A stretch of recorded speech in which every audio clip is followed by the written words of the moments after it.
কলমের রিং এর গ্যাপ যদি থাকে 5 ইঞ্চি 4 ইঞ্চি, বিম কলমের জয়েন্টে দেখা যায় 7 ইঞ্চি 8 ইঞ্চি হয়ে যায়।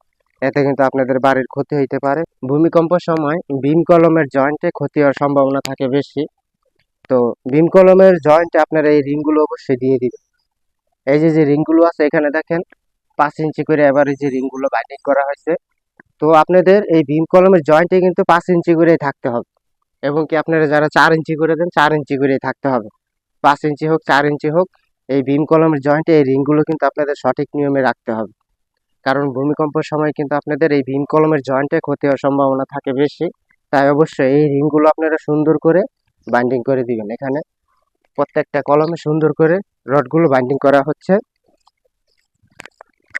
তো আমাদের দেশে দেখা যায় অনেক মিস্ত্রির কারণে ঠিক আছে এই জায়গায় রিংগুলো দেওয়া হয় না, এবং কলমের রিং এর গ্যাপ যদি থাকে 5 ইঞ্চি 4 ইঞ্চি, বিম কলমের জয়েন্টে দেখা যায় 7 ইঞ্চি 8 ইঞ্চি হয়ে যায়।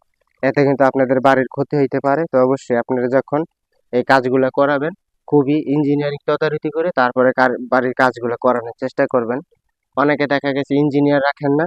আপনারা যারা নির্মাণ কাজ করাইতেছেন আপনাদেরই কিন্তু খেয়াল রাখতে হবে।